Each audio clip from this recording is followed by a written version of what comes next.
My name is Iris Holloway, and I'm 35 years old. After 6 years working as an ICU nurse overseas, I flew home to surprise my mother in the $600,000 house I bought her. A woman I had never met in person opened my own front door, looked me up and down, and said, "The maid is out back." The maid was my mother, 66 years old, on her knees in a black apron, scrubbing a patio for another woman's dinner party, in the house that has my name on the deed. My brother and his wife had been living there for 14 months. What I found inside that house was worse than what I found in the backyard. And what I did about it, by 9 o'clock that same night, is the reason my brother's wife still tells people I destroyed this family. Every lock, every emergency contact, every line of my will. Stay with me, because here's what none of them knew. The deed was in my backpack, and I had an appointment at 3. Welcome back to Calm Drama Stories, where quiet women finally stop being quiet, and family learns the hard way that patience has a limit. If stories about standing up for the people who raised you speak to you, drop a comment below and be sure to subscribe, so you never miss what happens when the calm one is the one holding the deed. To explain that doorstep, I have to go back 8 years, to a kitchen table covered in envelopes.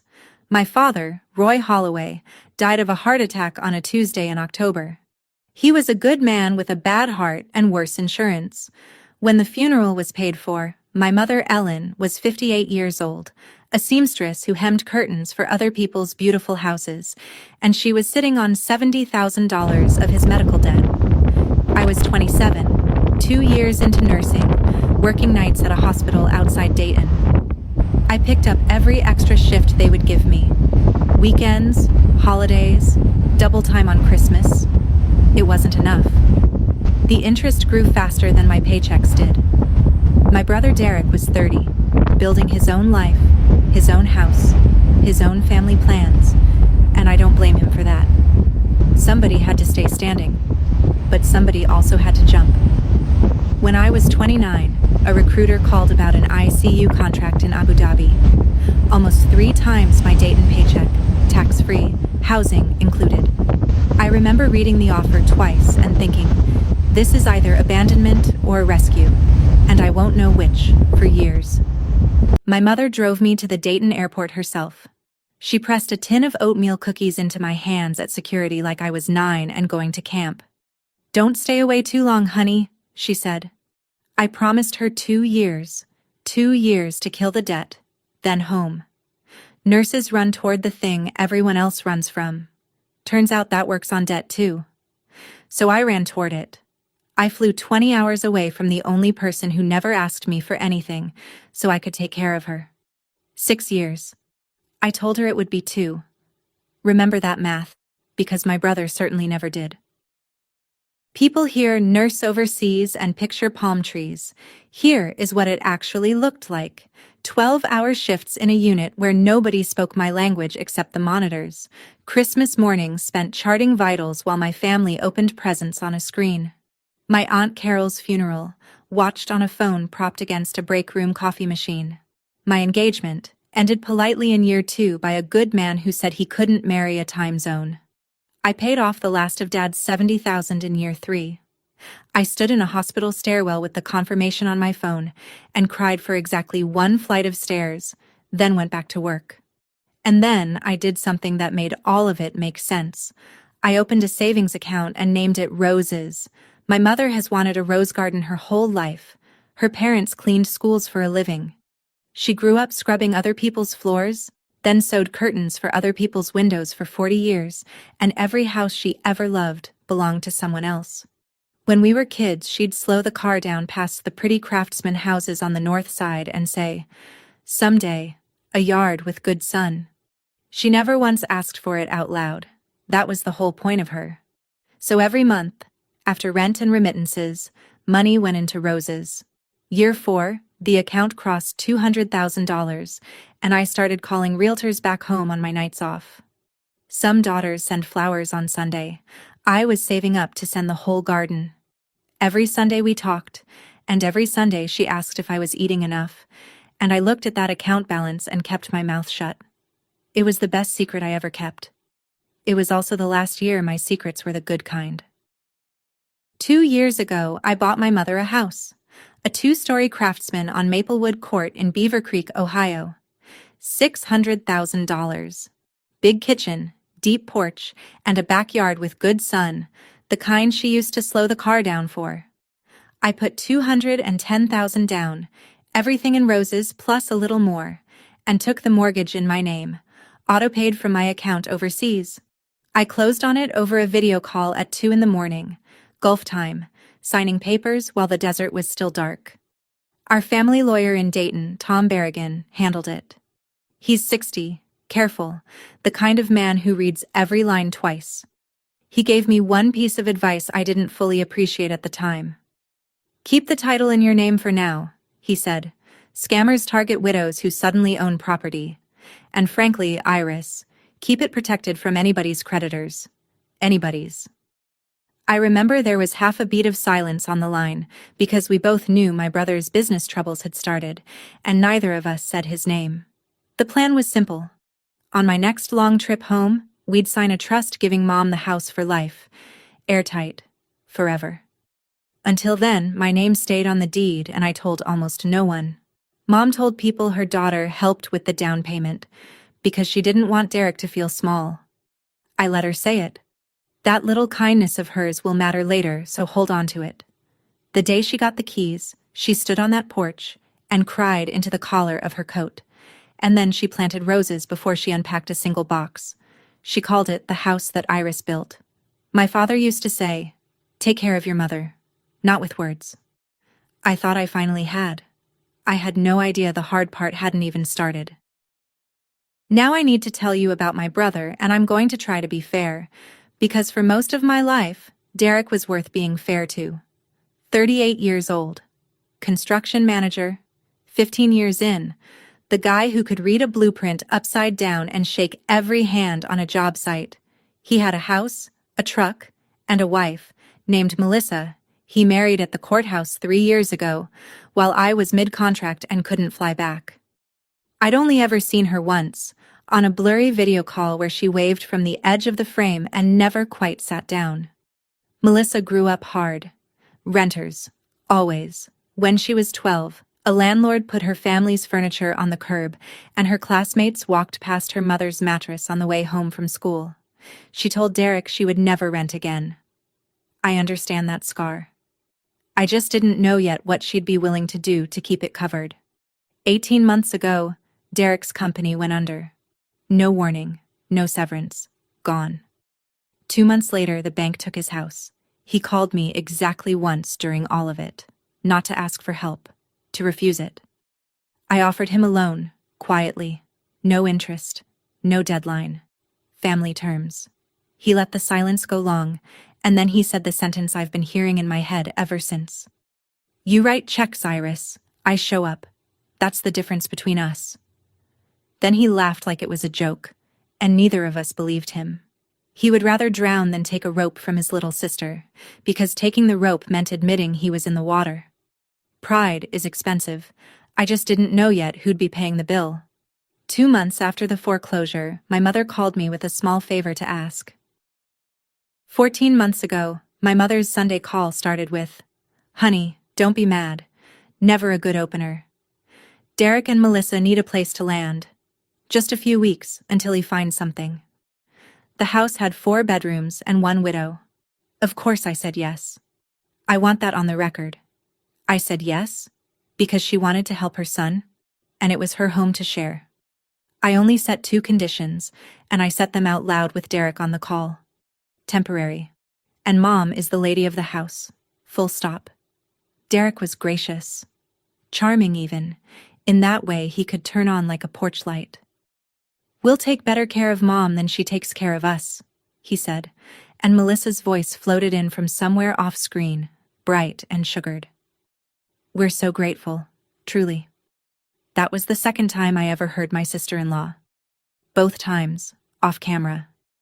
3 months in, Mom mentioned, light as a grocery list, that Melissa's mother, Sandra, had come for a weekend.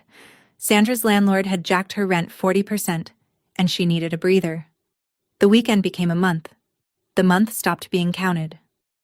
I asked Mom if she was okay with a fourth adult in the house, and there was a pause I didn't like before she said, "It's fine, honey, the house is big." I've replayed that pause 100 times. A 4-bedroom house. A widow who owned none of it on paper and believed she owned all of it. 3 guests who believed they were done being guests. Looking back, the wedding I missed wasn't the expensive part. The expensive part was every small yes, stacking up quietly, like snow on a roof. Nobody hears the beam start to bend. You only hear it when it breaks. 9 months ago, Mom had her knee replaced, and that surgery became the hinge everything else swung on. Derek called me himself, warm and organized. "We're setting Mom up on the first floor. No stairs on that knee. Doctor's orders." It sounded loving. It sounded exactly like what I would have suggested, which is what made it such a clean trap. Then her phone broke. The Sunday calls moved to Derek's tablet, and the tablet lived in the kitchen, and Derek lived at the edge of every frame. My mother started appearing in an apron on Sunday mornings. Her face got thinner. Her hands got rougher, red at the knuckles, the way hands get from dishwater, not from gardening. When I asked why she seemed tired, Derek leaned in. "Mom loves keeping busy. You know her." Mom smiled at the camera like a hostage reading a statement, and I want to be clear. I saw it. I'm a nurse. I read faces for a living. So I acted. I mailed her a new phone. The package never arrived, and the tracking said delivered, signed for at the front door. I offered to pay for a cleaning lady, twice a week, my treat. Derek chuckled. "We're family, Iris. We don't need strangers in the house." 1 month, she said, real quiet. "Money's a little tight this month." And then changed the subject like she'd touched a hot stove, and the next Sunday the call dropped twice at strange moments. Here's why I didn't get on a plane that week. My unit was mid-accreditation, and I was the lead. Walking out meant losing my visa, breaking my contract, and abandoning 40 beds. I counted the days to my banked leave, the way some people count down to a wedding. Meanwhile, on the other side of the world, somebody's money was going somewhere, and it wasn't hers. 2 things finally sent me to the airport. The first was a flower delivery. For Mom's 66th birthday, I ordered a bouquet, delivery photo requested, because I like proof more than promises. The photo came in at 9 in the morning her time. There's the porch of the house I bought. There's a woman in the background hanging laundry in a worn housecoat thin as a fence post, on her own birthday. The second was an email from June Aldrich, my mother's oldest church friend, 70 years old and sharp as a sewing needle. The subject line said, "Is your mother all right?" She wrote that Ellen had stopped coming to church. That the week before she'd seen my mother carrying grocery bags across a wet parking lot in the rain, while a younger blonde woman waited in the car, dry, scrolling her phone. June ended it with one line that took the skin off me. "I don't like to interfere, but somebody's been rearranging your mother, and I thought her daughter should know." I read that email on a night shift in a supply closet, and I went very calm and very cold, the way I do when a patient starts to crash. Accreditation had just cleared. I had 3 weeks of banked leave approved by Friday. I booked the flight home and told no one in Ohio.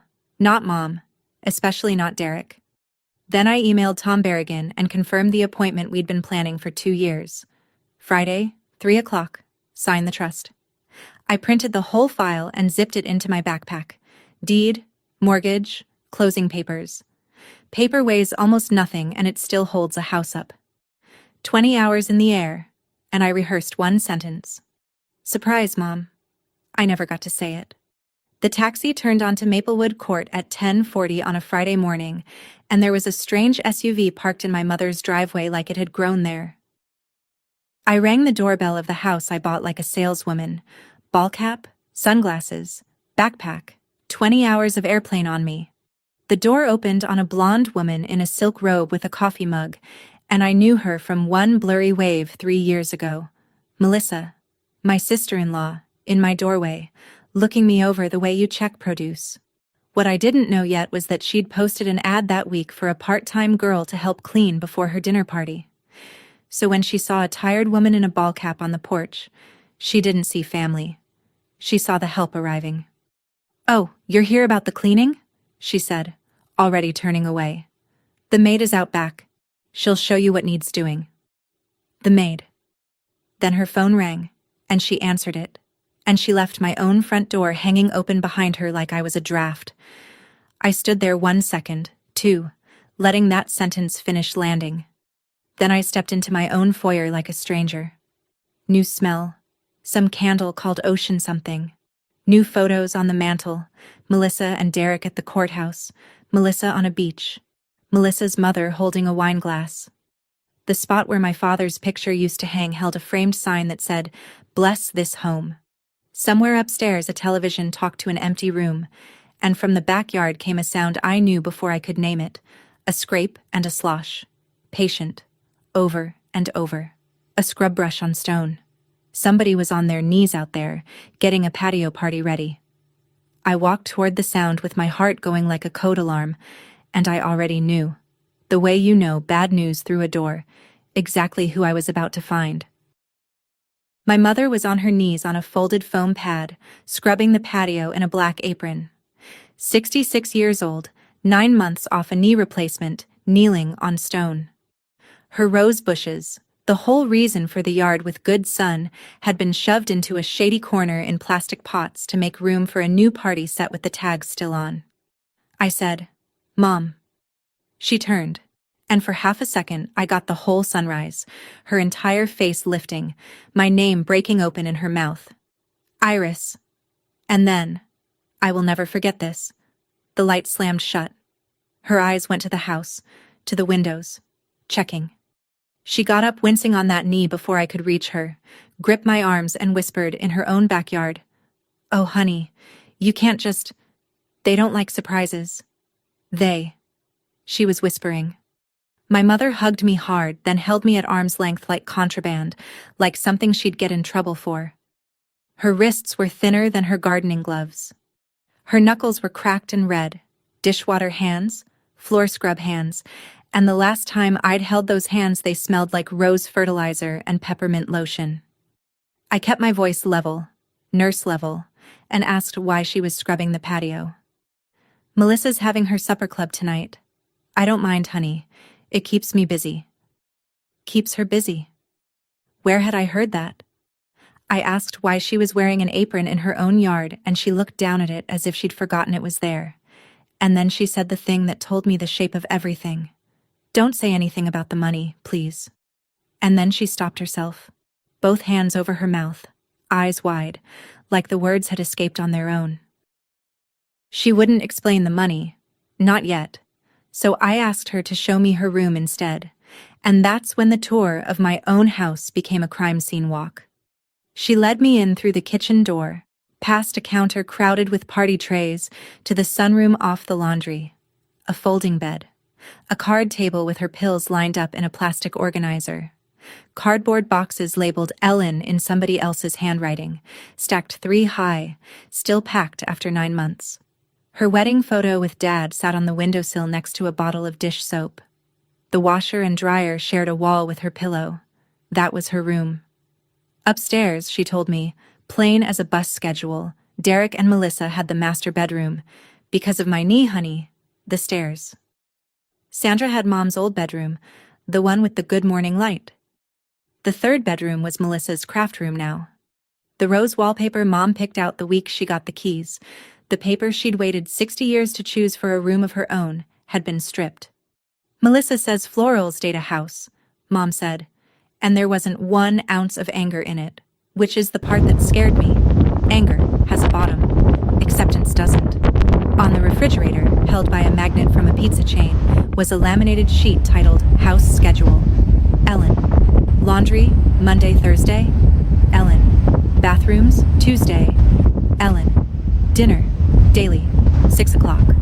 Little boxes, little check marks, Melissa's rounded handwriting. My mother had a chore chart in the house I bought her, laminated, so it would last. I was still staring at it when the garage door rumbled under the floor and Mom's hand closed on my sleeve. "That's Derek. Honey, please, be nice." My brother came through the garage door with grocery bags and froze for half a breath, and I watched him choose a face. He chose, delighted. The hero returns. Big arms, big hug, big laugh, the porch light charm switched all the way on. Why didn't you call? Mel, look who's here. Melissa appeared in the doorway, and I watched her rewind the morning in her head, the porch, the ball cap, the sentence. To her credit, she didn't flinch. She recalibrated. You should have called, I'd have made up the guest room, she said, sugar all the way through. What guest room? The house was full. From the living room, a voice like a bell being rung at staff. Ellen? Iced tea. Lemon this time. That was my introduction to Sandra Voss, 58, installed in my mother's bedroom, summoning my mother by first name like a bell. And my mother moved. 9 months of training in her knees, she just moved. I put my hand on her shoulder and got the picture myself, and Sandra looked at me the way you look at an appliance doing something unexpected. I kept my voice pleasant and asked Derek why our mother was sleeping next to the washing machine. His hand landed warm on my shoulder. Stairs are bad for her knee. You'd know that if you'd been here. But you were never here, Iris. He said it kindly. That's what made it obscene. Melissa slid in behind him. We keep Mom on a little routine. Seniors thrive on routine, I read that. I smiled and I nodded, and inside I went quiet as a prepped OR. In the ICU, you don't yell at the infection. You chart it. So I started charting. Lunch told me everything I still needed to know. Melissa set 4 plates at the table and a 5th on a tray. Mom likes eating in her room, she explained to me about my mother, standing right there. I pulled out the chair beside mine and said, Sit with me, Mom. You'd think I'd pulled a fire alarm. 3 seconds of total stillness, Sandra's fork frozen midair, and then my mother sat, hands in her lap like a girl called to the principal's office. Melissa's smile thinned to wire. We have a system here, Iris. Everyone in this house earns their keep. Mom understands that. Earns her keep. In the house her daughter bought her. Sandra dabbed her mouth. It's called contributing, dear. Our generation understands that. Her generation. She's 8 years younger than my mother, and the only thing I ever saw her contribute was ice requests.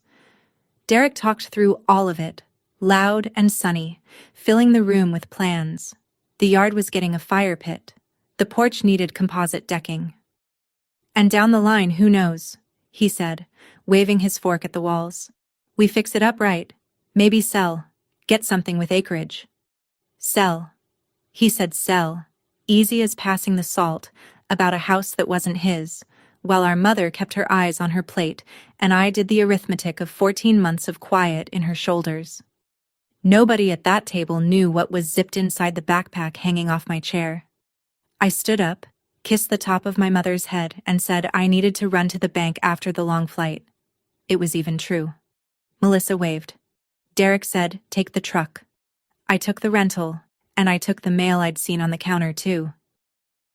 Before I tell you what I found in my mother's nightstand, tell me something in the comments. If you walked into the house you paid for and heard your own mother called the maid, could you have stayed quiet until 9 o'clock? Because staying quiet was the hardest thing I have ever done. If you're still with me, hit subscribe. You'll want to hear what the deed in my backpack was about to do. About that mail. While we cleared lunch, I'd seen a stack of opened envelopes on the counter, and the top one had my mother's name showing through the plastic window. Opened. Not by her, because she flinched when I touched it. It was a store card statement. Ellen Holloway, $3,900 of balance. I read the charges twice. A boutique in the green, a day spa, 2 restaurant tabs the size of car payments, a salon. My mother hasn't sat in a salon chair since my father's funeral, and she'd sooner tithe double than pay $40 for a lunch. The signature line on the receipts wasn't even a good forgery of her hand. In the kitchen, with the water running loud on purpose, Mom finally gave me the shape of the money in a whisper. Melissa had borrowed the card for convenience, and every month my mother handed Derek $600 in cash from her Social Security. He called it grocery money. He collected it, her word, collected, on the 3rd of the month, the day after her check landed. 14 months. I did the multiplication standing at the sink, the same way I do drug doses, fast and cold. $8,400 in grocery money, $3,900 on the card, $12,300 out of a widow whose check is $1,860 a month. Don't say anything, Mom whispered. He gets loud about money. Please. I dried my hands, folded the statement into my jacket, and said, "We're going to the bank. You're coming with me. Right now." From the living room, Melissa's voice sailed in. "Ellen? The patio isn't finished." And for the first time in 14 months, my mother didn't answer to her name. She went and got her coat. While Mom hunted for her good shoes in that sunroom, I picked her Bible up off the folding bed where it had slipped, and an envelope slid out of Psalms into my hand. I shouldn't have looked. I'm glad every day that I looked. It was an application to Golden Pines Senior Apartments, filled out in my mother's careful seamstress cursive. Behind it, a letter confirming her spot on the waiting list, dated 3 weeks ago. Behind that, a receipt for a $75 deposit to hold her place, and I knew without asking that she had saved it in ones and fives out of what was left of her check, because who counts out $75 any other way when somebody is collecting the rest? My mother was planning to move out, quietly, the way she does everything. Out of the house her daughter bought her, out of the yard with good sun, to a waiting list, so she wouldn't be a burden to one single person who was already living off her. She caught me holding it. She didn't grab for it. She just straightened up with that seamstress dignity and said, "It's a nice place, honey. They let you keep 2 flower pots." 2 flower pots. I bought that woman a 1/4 acre of good sun, and the people upstairs had shrunk her world down to 2 flower pots by a strange window. I folded that application and put it in the inside pocket of my jacket, flat against my sternum, and I kept my face nurse flat because she needed me level more than I needed to feel things. "Nobody is going anywhere, Mom," I said, "except the people upstairs." She looked at me the way she used to look at storm clouds from the porch, half hope, half fear. Then she put on her coat. In the rental car, with the doors shut and nobody's name on a schedule, my mother talked the whole drive and half the parking lot, and I just drove and let her. "It started kind," she said.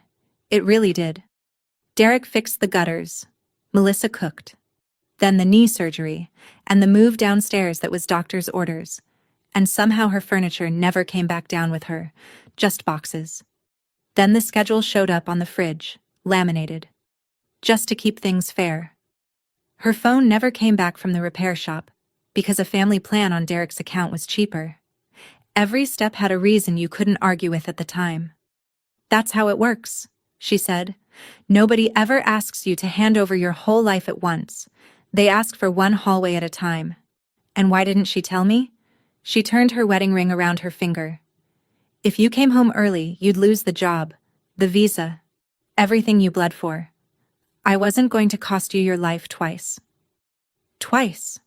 Like my 6 years were her fault. Then the sentence that rearranged my whole plan. "Anyway, honey, when I go to Golden Pines, the house passes to Derek someday, and maybe that settles him. It's really his only chance at one." She thought the house was hers. She thought it was already flowing toward her son. She was planning to erase herself to fund his second act, and she called it tidy.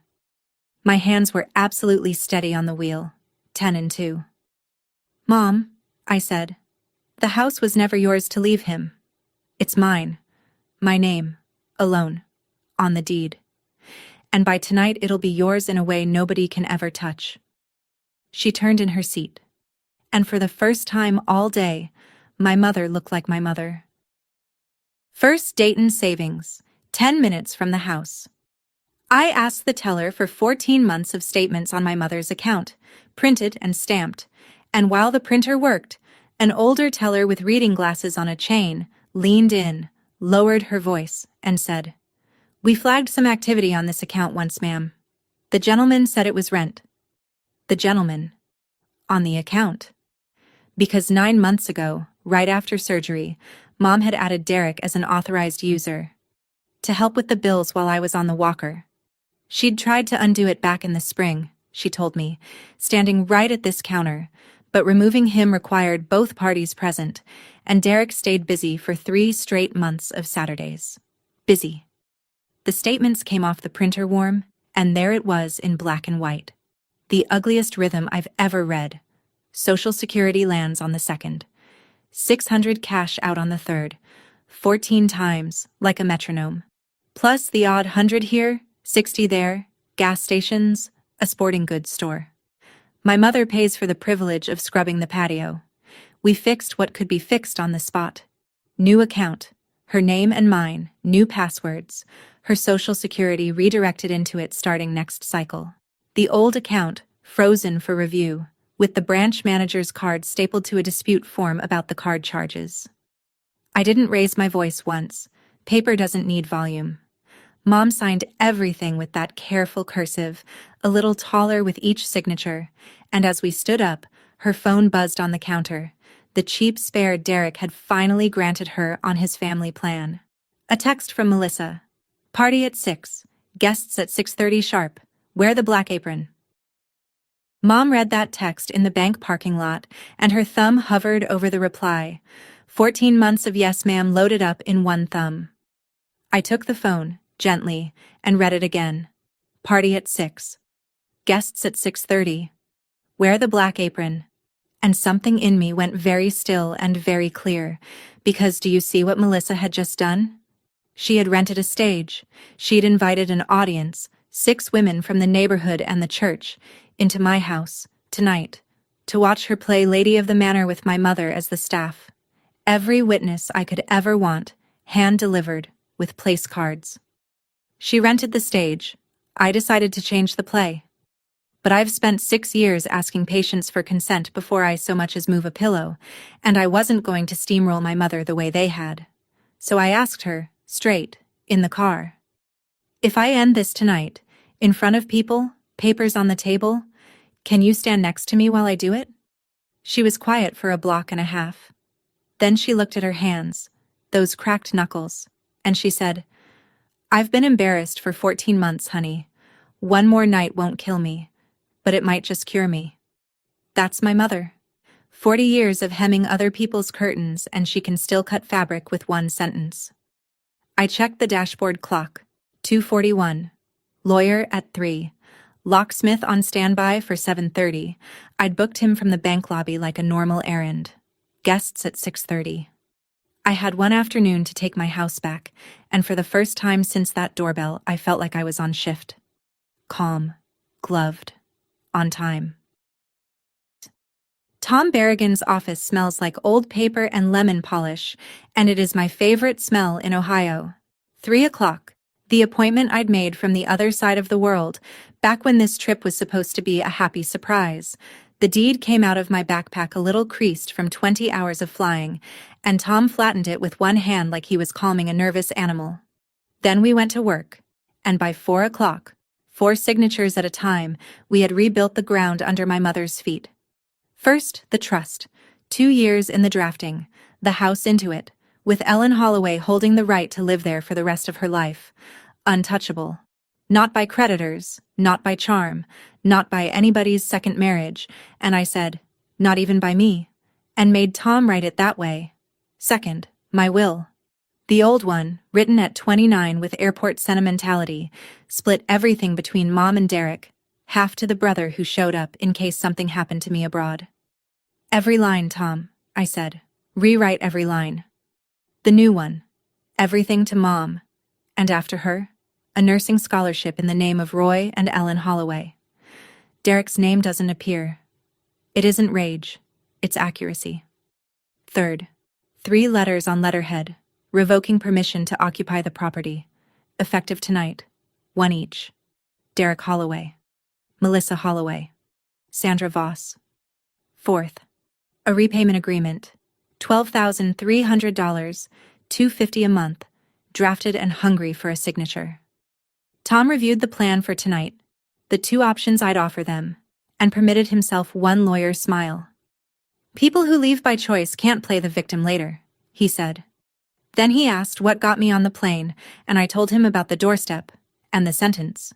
He took his glasses off. She called you the help. In your house. Technically, I said. She was half right. Tonight, I'm going to be extremely helpful. Here's what I want you to hold on to while I set the table for that dinner party. The deed, the trust, the stamped bank statements, none of it was luck. It was 6 years of receipts. If someone in your family is quietly living off a parent right now, this next part is for you. Comment the deed if you're staying with me till 9 o'clock, and subscribe because the doorbell is about to ring. 4:15. From the car outside Tom's office with Mom sipping the first coffee anybody had bought her in over a year, I worked down a list like a discharge checklist. Her clinic first. The emergency contact on file, Derek Holloway, son. Changed to Iris Holloway, daughter, with my number read back twice. Then the hospital system, then the new bank accounts alerts, all routed to us. And then the clinic receptionist said something that put frost on my spine even through the phone. Do you also want to update the healthcare proxy form from last fall? Last fall. 9 months ago. Somebody had updated my mother's medical decision forms right after her knee surgery. Mom frowned into her coffee, trying to find the memory. Derek brought papers to the recovery room, insurance things. I was still floating. She signed a proxy on painkillers, in a hospital bed, because her son put a pen in her hand. The clinic flagged it, voided it at our request, noted the file, and my mother executed a fresh one back upstairs in Tom's office before we left downtown, with a notary and, more importantly, with her eyes open. In the car she got quiet and then she defended him, because that's the tax mothers pay forever. He wasn't always like this, Iris. He used to carry my groceries when he was 9. I know, Mom. And Mom, I said, I'm not punishing the boy who carried the groceries. I'm stopping the man who took your bedroom. She looked out the window a while. Then she nodded. Once, like a stitch pulled tight. June called as we turned onto Maplewood Court, tickled to be invited to Melissa's party and fully briefed by nobody, and I asked her only this. Sit near Ellen tonight. Honey, June said, I've been praying somebody would come. I didn't know God booked economy. 5:05. Melissa was on the porch, arms crossed. Where have you two been? The patio. Mom's off tonight, I said, and walked past her into my house. By 5:30, the house had become Melissa's stage set. Cloth napkins folded into fans, candles down the table like a runway. Handwritten place cards, Melissa at the head. And laid out on the buffet, my mother's wedding china. The white and gold set she and Dad picked out in 1979, the set we were only allowed to touch on Thanksgiving. Sandra ran a finger around a gold rim and asked where it came from, and Melissa said, breezy as a catalog page, Oh, it came with the house. It came with the house. There it was, their whole philosophy on one shelf. As far as Melissa was concerned, my mother came with the house too.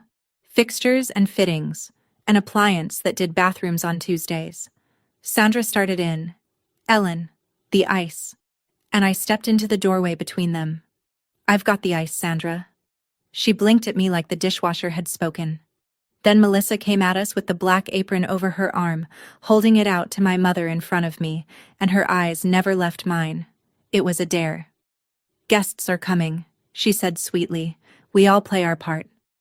I watched my mother's hands start to rise, 14 months of muscle memory, and I reached out and took the apron first. I'll take Mom's part tonight, I said, and tied it on. Melissa's face flickered, confusion, then triumph, and she trotted off to light candles, satisfied the MAID problem had solved itself, never once asking herself why a woman flies 20 hours to volunteer for kitchen duty. Here's why. The one pouring the tea hears every table. The help is invisible, and invisible is the best seat in the house. My mother caught my eye across the kitchen island, worried, and I gave her the smallest nod. 6:28, headlights swept the window. 6:30 sharp, the doorbell rang, and June Aldrich came in with a lemon cake and a wink so fast nobody else could have caught it. 6 guests, all women. 2 from Mom's church, 3 from the cul-de-sac, and June. Melissa gave the tour with a realtor's sweep of the arm. We bought at the right time. 600,000. And honestly, Derek has such plans for the backyard. We're doing a fire pit where those old rose bushes are. Those old rose bushes? One of the church ladies asked after. The sweet woman who waters the roses, I always see her out front. And Melissa laughed a laugh she'd clearly rehearsed. Derek's mom stays with us. She likes to help. It keeps her young. She's practically family staff. A beat, a giggle. I mean, practically family. Two guests laughed politely. June did not laugh. June set down her tea and looked at Melissa the way you look at a stain on good linen. Sandra, deep into the wine, went further. We took Ellen in, you know, she confided to the table, actually patting my mother's chair. Family looks after family, that's just how we were raised. Took her in Ellen's own dining room, on Ellen's own wedding china. I poured iced tea down the line and said nothing, counting like I count respirations, steady, clinical. In 6 years abroad, I learned you can carry a full tray with shaking hands if you breathe through your teeth. Derek kept glancing at me. Liars have smoke detectors in their skulls, and mine was pinging his all night, the sister in the apron who'd hardly said a thing since sunset. He finally cornered me in the hallway by the coat closet, voice low. Whatever you think you're doing. I'm serving dinner, Derek, I said. Sit down. And here's a thing I will remember on my deathbed. He searched my face, found something new there, and he went and sat down. The body knows a shift change before the brain does. Main course went out at 7:15. The locksmith texted me at 7:30. Here, parked 2 houses down, on schedule. With the plates cleared and the wine open, Derek stood up and dinged his glass with a knife, and I knew exactly what was coming, because humiliating me had always been the warm-up act to his best moods. To family, he announced, gathering the table with his eyes. You know, real family shows up. Some people chase money on the other side of the world and mail a check at Christmas. A pause for the little laugh, and he got it, from Melissa and Sandra anyway. But the ones who stay, the ones under this roof, they're what a home actually is. To this house, and the people who keep it. Here, here, said Sandra, glass high. Melissa raised hers and looked straight at me, standing by the buffet with the tea pitcher, and smiled her wire smile. You can toast too, hun. Then the kitchen, the dessert won't plate itself.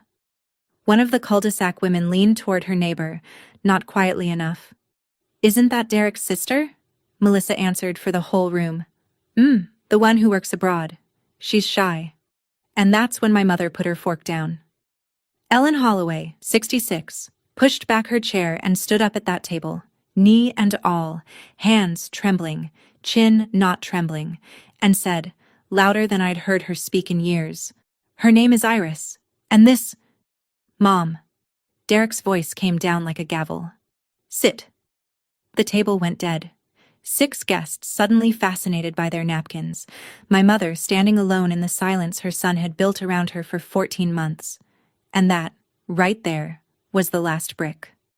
I untied the black apron, folded it once, and laid it over the back of a chair, done with the costume. Actually, Derek, I said, I'd love to toast.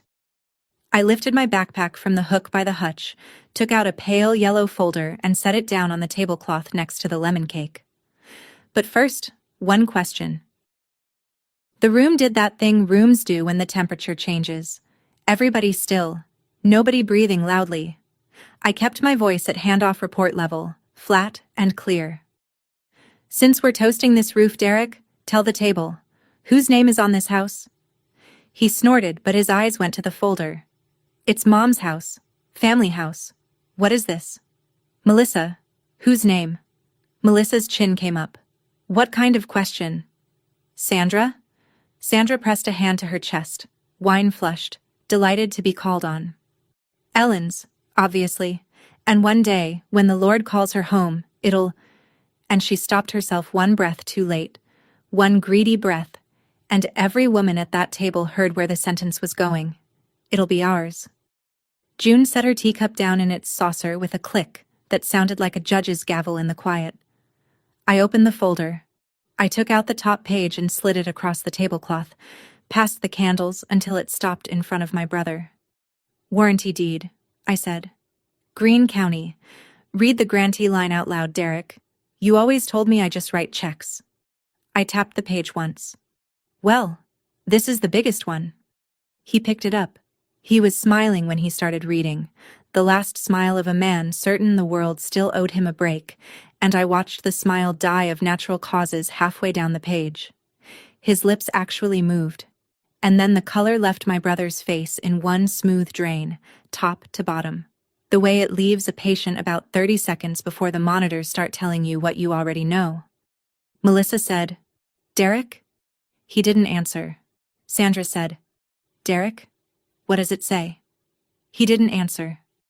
The paper made a sound in his hands, a small dry rattle, and everyone at the table heard that too. My mother stood beside her chair, both hands folded, watching her son learn to read. Iris, Marie, Holloway, Derek read, and somebody's spoon slipped and rang against the china like a tiny bell. I did not raise my voice. If anything, I lowered it, the way you talk in rooms where something serious is finally being handled. Paper 1, I said. The deed. I bought this house 2 years ago. $210,000 down. Mortgage in my name. Auto-paid from Abu Dhabi. Never a day late. You've been living in your little sister's house since the day you carried your boxes in. Melissa's mouth opened and I kept going. Even, unhurried. Paper 2. As of 4 o'clock this afternoon, this house sits in a trust. My mother holds the legal right to live here for the rest of her life. It cannot be sold out from under her, borrowed against, or inherited around. Not by anyone at this table. There is no version of the future where this house becomes yours, Derek. There never was. I laid the last 3 letters down in front of them like dealing cards. 1, 2, 3. Paper 3. Permission to occupy this property. Revoked. On advice of counsel. Effective tonight. Derek Holloway, Melissa Holloway, Sandra Voss. Melissa came out of her chair so fast it barked against the floor. This is our home. And I looked at her, and I felt the whole day settle into my spine. 20 hours of flying, 14 months of lies, and I said, quieter than she was by half. No, it's the house my mother has a life right to, inside the walls I own. You've been guests here, guests who made the owner scrub your patio on her knees for tonight's party. June rose from her seat, deliberate as church, walked around the table and stood beside my mother. Then the church ladies stood up too. Then the dam went, all 3 at once. Melissa went shrill, and I mean glass-cracking shrill, about ingratitude, about everything we've done for your mother, about how I'd abandoned the family and she had held it together. Sandra found her pulpit voice. In my day, family did not do this to family. In my day. I set the laminated chore chart down on the tablecloth next to the deed. Ellen, bathrooms, Tuesday, in her daughter's rounded hand, checkboxes and all. In your day, Sandra, did dinner guests assign the homeowner bathroom duty? One of the cul-de-sac women made a sound into her napkin that wasn't quite a cough. Sandra's mouth worked and produced nothing. And Melissa, I'll give her this. She never runs out of ammunition, only aim, wheeled on me with her finger up. You think you can waltz in from your fancy job? This morning, I said, and something in my tone made even her stop. You opened my front door and you told me the maid is out back. The maid. Melissa. That was our mother. The whole table heard it land. Both church ladies were already moving, flanking my mother like an honor guard, one with an arm around her waist. And Derek came up out of his chair roaring, the last animal in the flood. You were never here. And slammed his palm on the table hard enough to jump the candles, wine trembling in 6 glasses, everyone flinching except me, and, I noticed, my mother. I waited for the wine to go still. I'm here now. That's all I gave him. He stood there with his hand flat on the table he didn't own, in the house he didn't own, breathing hard, and Melissa grabbed his arm and hissed, "Do something." And my brother looked around the room and discovered there was no audience left to perform for. I took out the last set of papers, the bank statements with the branch stamp still shiny, and set them beside the chore chart. Social Security lands on the 2nd, I said. 600 in cash leaves on the 3rd. 14 months in a row. Plus, $3,900 charged to her store card in a signature that isn't hers. $12,300 out of a 66-year-old widow's $1,860 a month. Ohio has a name for that, and a felony statute to go with it. So here is your one choice, not two. Option A, you're out of this house by 9 tonight, you sign this repayment agreement, $250 a month, and you collect the rest of your things by appointment. Option B, Monday morning I'm at the Beaver Creek Police Department with these statements, an eviction filing, and a civil suit, and 6 witnesses who heard every word said in this dining room tonight. I turned to Melissa, and I made myself say the next part gently, because it was true. You know what an eviction feels like, Melissa. You told Derek about the furniture on the curb when you were 12. I'm offering you the thing that landlord never offered your mother. A way out with your dignity, tonight. Take it. Her face did something complicated and furious, and she looked away first. And then my brother folded into his chair and put his hands over his face, and for a moment he was just Derek, and his voice came out cracked. I lost the job, Iris. Then the house. I couldn't be the man who lost everything twice, running this place. It was the only thing that still looked like winning. My mother's hand lifted toward him, mother to the bone, and he slapped it away without even looking and jabbed a finger at his wife. This is her fault. The apron, the schedule, all of it. Her idea. Melissa spun on him. My idea? Who told me his mother liked being useful? And there they were, the ones who stay, feeding on each other in front of the neighbors while my mother lowered her unheld hand. The guests left the way people leave a graveside, quiet, pressing my mother's hand on the way out. All but June, who marched into the kitchen and put the kettle on like she was garrisoning the place. Upstairs, drawers slammed and zippers screamed, and Melissa's voice came through the floor in one long sawtooth hiss. Sandra tried negotiating on the staircase, clutching the banister like a courtroom rail. Surely I can keep my room a week. I'm not part of whatever this...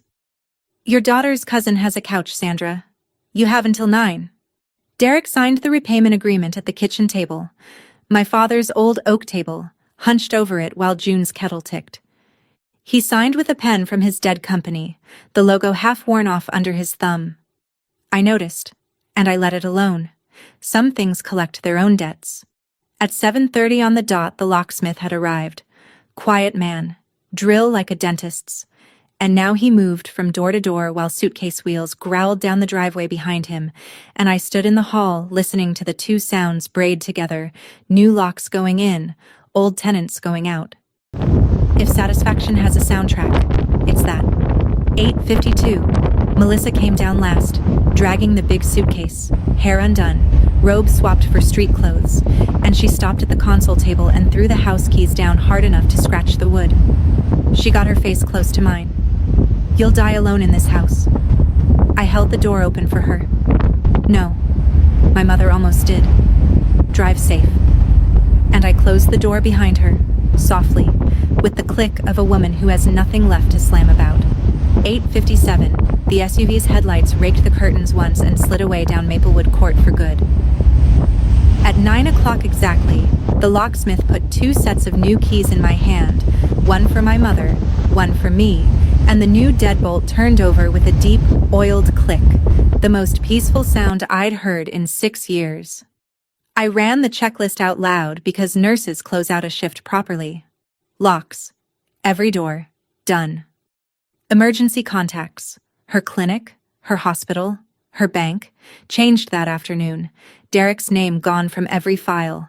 The will and the trust. My phone buzzed as if on cue. A text from Tom Berrigan. Executed. Every line. TB. Then June and I carried my mother's things up the stairs she'd been banished from for 9 months, and we put her back where she belonged. Her wedding photo with Dad went on the dresser in the master bedroom. Her Bible went on the nightstand, the envelope gone from Psalms. Her clothes came out of cardboard and onto hangers, and June hung them by color because, she said, Ellen deserved a closet that looked like a garden. My mother stood in the middle of that big room, in the house her daughter bought her, and turned in a slow circle like a woman checking whether a dream had corners. Then she sat down on the edge of the bed and smoothed the quilt flat with both cracked hands. So careful, like she was afraid of wrinkling somebody else's things, and then she remembered they were hers. And that's when she finally came apart. The good kind. The kind of crying a body does when it's allowed to stop apologizing. "What do I do with this whole room, Iris?" she asked me, laughing and leaking at the same time. "Sleep in, Mom. That's the whole job now." On my way down, I found the black apron where Melissa had left it, folded it, and dropped it in the box of her forgotten things on the porch. It was never my mother's uniform. It was their flag, and they could keep it. Then Mom and June and I drank tea at my father's oak table, in the quietest kitchen in Ohio. 3 weeks later, here's where everything landed. Derek and Melissa are on her cousin's couch across town. He took a night shift at a distribution warehouse, and the first $250 hit my mother's new account on the 1st of the month, on time. I don't need his apology. I need his autopay. Sandra rents a room near her other daughter, who I'm told keeps a chore chart. Melissa's supper club never met again, though the same 6 women now visit my mother on Sunday afternoons, through the front door, carrying cake, and June sits at her right hand like a duchess. Mom is back in the 3rd pew at church. Her rose bushes came out of the shady corner and went into the middle of the yard, the sunniest spot, where the fire pit was going to be, and they've already thrown new canes. The Golden Pines application came out of my jacket pocket on my last morning home. I offered it to her. Her choice. Always her choice now. She tore it in half and dropped it in the compost bucket. "Compost," she said. "It should at least feed the roses." I signed a new contract before I flew out. A rotation this time, 8 weeks on, 4 weeks home, and my 4 weeks belong to a bedroom upstairs with rose wallpaper going back on the walls, because florals date a house, and so do widows, and I intend for both to date it for a very long time. Derek texted me once, near the end of my leave. "Can we talk?" I looked at it for a while, standing in the yard with the hose in my hand. He's my brother. He carried her groceries when he was 9. He also collected $600 a month from her hand while she slept next to a washing machine. So I sent back the only terms I had. When the last payment clears, then we'll see who shows up. He hasn't answered. The roses have. That's enough accounting for 1 year. My father used to say, "Take care of your mother, not with words." And it took me 6 years overseas and 1 dinner party at home to finally learn the whole meaning. You take care of her, not with words, and not even with money, but with your name on the right papers, your feet in the right doorway, and your voice, calm and unshaking, on the one night it counts. That's my story. 1 flight home, 1 folder of paper, and a mother asleep in the master bedroom she deserves. If this reminded you to check whose name is on a deed, or who's listed as your parent's emergency contact, do it this week. If you've watched Family Mistake Kindness for Weakness, share this video with someone who needs it. Drop a comment, hit subscribe, and I'll see you in the next one. Son learned to read. Iris, Marie, Holloway, Derek read, and somebody's spoon slipped and rang against the china like a tiny bell. I did not raise my voice. If anything, I lowered it, the way you talk in rooms where something serious is finally being handled. "Paper 1, I said. "The deed. I bought this house 2 years ago. $210,000 down. Mortgage in my name. Auto paid from Abu Dhabi. Never a day late. You've been living in your little sister's house since the day you carried your boxes in." Melissa's mouth opened and I kept going, even, unhurried. "Paper 2. As of 4 o'clock this afternoon, this house sits in a trust. My mother holds the legal right to live here for the rest of her life. It cannot be sold out from under her, borrowed against, or inherited around. Not by anyone at this table. There is no version of the future where this house becomes yours, Derek. There never was." I laid the last 3 letters down in front of them like dealing cards. 1, 2, 3. "Paper 3, Permission to occupy this property, revoked, on advice of counsel. Effective tonight. Derek Holloway, Melissa Holloway, Sandra Voss. Melissa came out of her chair so fast it barked against the floor. This is our home. And I looked at her, and I felt the whole day settle into my spine. 20 hours of flying, 14 months of lies, and I said, quieter than she was by half. No, it's the house my mother has a life right to, inside the walls I own. You've been guests here, guests who made the owner scrub your patio on her knees for tonight's party. June rose from her seat, deliberate as church, walked around the table and stood beside my mother. Then the church ladies stood up too.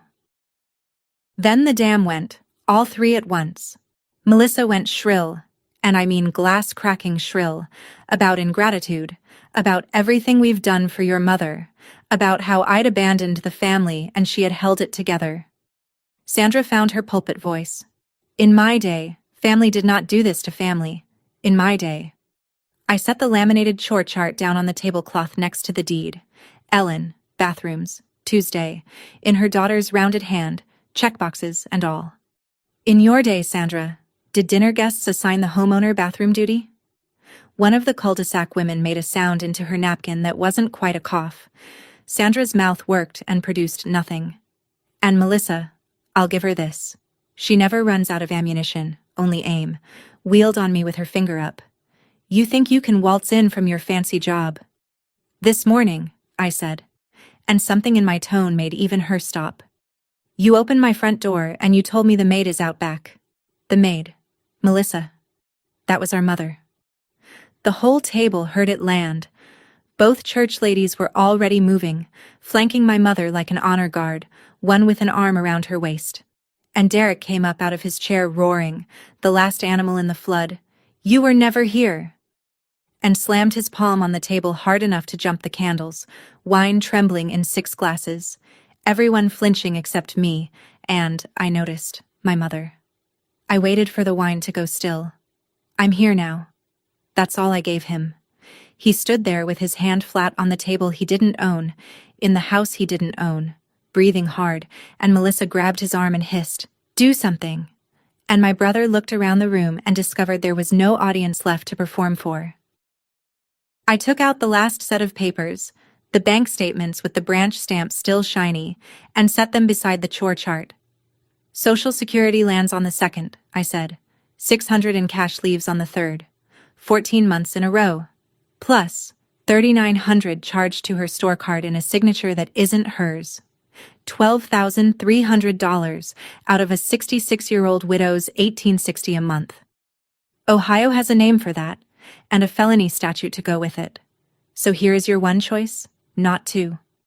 Option A, you're out of this house by 9 tonight, you sign this repayment agreement, $250 a month, and you collect the rest of your things by appointment. Option B, Monday morning I'm at the Beaver Creek Police Department with these statements, an eviction filing, and a civil suit, and 6 witnesses who heard every word said in this dining room tonight. I turned to Melissa, and I made myself say the next part gently, because it was true. You know what an eviction feels like, Melissa. You told Derek about the furniture on the curb when you were 12. I'm offering you the thing that landlord never offered your mother. A way out with your dignity, tonight. Take it. Her face did something complicated and furious, and she looked away first. And then my brother folded into his chair and put his hands over his face, and for a moment he was just Derek, and his voice came out cracked. I lost the job, Iris. Then the house. I couldn't be the man who lost everything twice, running this place. It was the only thing that still looked like winning. My mother's hand lifted toward him, mother to the bone, and he slapped it away without even looking and jabbed a finger at his wife. This is her fault, the apron, the schedule, all of it, her idea. Melissa spun on him. My idea? Who told me his mother liked being useful? And there they were. The ones who stay, feeding on each other in front of the neighbors while my mother lowered her unheld hand. The guests left the way people leave a graveside, quiet, pressing my mother's hand on the way out. All but June, who marched into the kitchen and put the kettle on like she was garrisoning the place. Upstairs, drawers slammed and zippers screamed, and Melissa's voice came through the floor in one long sawtooth hiss. Sandra tried negotiating on the staircase, clutching the banister like a courtroom rail. "Surely I can keep my room a week. I'm not part of whatever this—" "Your daughter's cousin has a couch, Sandra. You have until 9. Derek signed the repayment agreement at the kitchen table, my father's old oak table, hunched over it while June's kettle ticked. He signed with a pen from his dead company, the logo half worn off under his thumb. I noticed, and I let it alone. Some things collect their own debts. At 7:30 on the dot, the locksmith had arrived. Quiet man, drill like a dentist's. And now he moved from door to door while suitcase wheels growled down the driveway behind him, and I stood in the hall listening to the two sounds braid together, new locks going in, old tenants going out. If satisfaction has a soundtrack, it's that. 8:52. Melissa came down last, dragging the big suitcase, hair undone, robe swapped for street clothes, and she stopped at the console table and threw the house keys down hard enough to scratch the wood. She got her face close to mine. "You'll die alone in this house." I held the door open for her. "No." My mother almost did. "Drive safe." And I closed the door behind her, softly, with the click of a woman who has nothing left to slam about. 8:57, the SUV's headlights raked the curtains once and slid away down Maplewood Court for good. At 9 o'clock exactly, the locksmith put 2 sets of new keys in my hand, one for my mother, one for me, and the new deadbolt turned over with a deep, oiled click, the most peaceful sound I'd heard in 6 years. I ran the checklist out loud because nurses close out a shift properly. Locks. Every door. Done. Emergency contacts. Her clinic, her hospital, her bank. Changed that afternoon. Derek's name gone from every file. The will and the trust. My phone buzzed as if on cue. A text from Tom Berrigan. Executed. Every line. TB. Then June and I carried my mother's things up the stairs she'd been banished from for 9 months, and we put her back where she belonged. Her wedding photo with Dad went on the dresser in the master bedroom. Her Bible went on the nightstand, the envelope gone from Psalms. Her clothes came out of cardboard and onto hangers, and June hung them by color because, she said, Ellen deserved a closet that looked like a garden. My mother stood in the middle of that big room, in the house her daughter bought her, and turned in a slow circle like a woman checking whether a dream had corners. Then she sat down on the edge of the bed and smoothed the quilt flat with both cracked hands. So careful, like she was afraid of wrinkling somebody else's things, and then she remembered they were hers. And that's when she finally came apart. The good kind. The kind of crying a body does when it's allowed to stop apologizing. "What do I do with this whole room, Iris?" she asked me, laughing and leaking at the same time. "Sleep in, Mom. That's the whole job now." On my way down, I found the black apron where Melissa had left it, folded it, and dropped it in the box of her forgotten things on the porch. It was never my mother's uniform. It was their flag, and they could keep it. Then Mom and June and I drank tea at my father's oak table, in the quietest kitchen in Ohio. 3 weeks later, here's where everything landed. Derek and Melissa are on her cousin's couch across town. He took a night shift at a distribution warehouse, and the first $250 hit my mother's new account.